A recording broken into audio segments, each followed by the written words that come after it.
ফিরিয়ে দেন, তাদের কর্মসংস্থানে ফিরিয়ে দেন। আপনি একটা জিনিস মাথায় রাখবেন, এই জাতির বিবেক, তার মধ্যেও আমরা প্রতিবন্ধী বিদ্যালয়ের শিক্ষক যারা, তারা বিশেষ জাতির বিবেক। যে জাতিকে গড়ার জন্য আপনার সেই বিএসএফ বা বাংলাদেশ থেকে সর্বোচ্চ পিএইচডি নেওয়া, যে বাইরে থেকে পিএইচডি নিয়ে আসছেন, ডক্টরেট ডিগ্রি নিয়ে আসছেন, সেও এই জাতির দায়িত্ব নিতে চায় না, যেটা আমরা শিক্ষকেরা নিয়েছি। এই বিশেষায়িত ছেলে মেয়েকে জন্ম দিলে আমার বোনকে বিপত্তি হতে হচ্ছে, তাদের ঘর থেকে, স্বামীর ঘর থেকে বিতাড়িত হতে হচ্ছে, আমার ভাইকে সমাজের কাছে কলুষিত হতে হচ্ছে। তোর পাপের ফল তোর সন্তান, এই অভিশপ্ত জীবন তোর জীবনে এসেছে, তুই পাপ করেছিস তাই। আদৌ কি আমাদের পাপের সন্তান? আমার প্রতিবন্ধী ছেলে কি আমার পাপের সন্তান? আল্লাহ যাকে তাকে যে কোনো বয়সে দিতে পারে, আর সেই পাপের ফলের কারণে, সেই পাপের কথা বলে, সেই সন্তানের পাপ বলে আপনারা আমাদের দায়ী করতেছেন।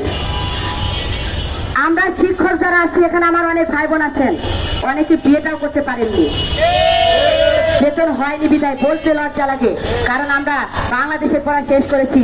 আজকে বিশেষায়িত ছেলে মেয়ের দায়িত্ব কেন নিয়েছি? এই দায়িত্ব নিতে গিয়ে সমাজের কাছে সর্বোচ্চ অবহেলিত আমরা। এটা আসলে লজ্জাজনক কথা। বিয়ের কথা বললে অনেকে অনেক ধরনের কথা বলতে পারে, কিন্তু এটাই সত্য যে আমার ভাইরা বিয়ে করতে গেলে সেখানে বলে বিয়ে দেওয়া হয় না। মায়েরা বলে যে ছেলে কি করে, প্রতিবন্ধী বিদ্যালয়ের শিক্ষক, তো বেতনই পায় না, আমার মেয়েকে খাওয়াবে কি? কারণ এই পৃথিবীতে একটা মেয়ে আপনার কাছে কিছু না, কিন্তু বাবার কাছে সে আদরের রাজকন্যা। সেই সাধনার সম্পদকে তার হাতে তুলে দিতে পারে না। বাবা মা নিশ্চিত না হয়ে এই প্রতিবন্ধী বিদ্যালয়ের শিক্ষকের হাতে তুলে দেবে, কি খাওয়াবে তার মেয়েকে? সত্যি কিনা বলেন? আমার অনেক বোনেরও বিয়ে হচ্ছে না এই বেতন না হওয়ার কারণে। তবে আমার একটা পয়েন্ট আছে, বেতন না হলে বিয়ে শাদীর কোনো কথাই নাই। যতদিন পর্যন্ত প্রতিষ্ঠান না হবে, ততদিন পর্যন্ত আমরা সুস্থ মস্তিষ্কে চলতে পারবো না, ততদিন পর্যন্ত কারো ঘরণী বা বোঝা হয়ে আমরা থাকতে চাই না। এটার জন্য দায়িত্ব নিতে হবে রাষ্ট্রকে, এই দায়ভার নিতে হবে রাষ্ট্রকে, এই দায়ভার পুরো রাষ্ট্রকে নিতে হবে। কারণ আপনার এই অবহেলার কারণে শিক্ষক হয়ে তারা এমন পণ কেন করবে, তারা আজকে না খেয়ে কেন থাকবে?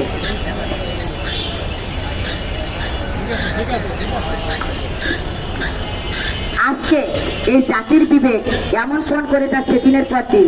এটা কি এমনি করে যাচ্ছে? আমার অবিবাহিত ভাই বোনেরা কেন পণ করছে বলতে পারেন?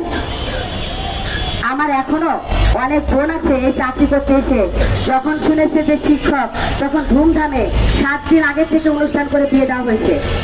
তাকে 5 ভরি গহনা দিয়ে সুন্দরভাবে আপ্যায়ন করে ঘরের বউ করে নিয়ে আসা হয়েছে। ঠিক 4 থেকে 5 বছর পরে যখন বেতন হয়নি, সেই বোনকে ডিভোর্স দেওয়া হয়েছে। বোনেরা কি আর বিয়ে করার সাহস পাবে? এই দুঃসাহস কি বোনেরা এই স্কুলে চাকরি করে পাবে?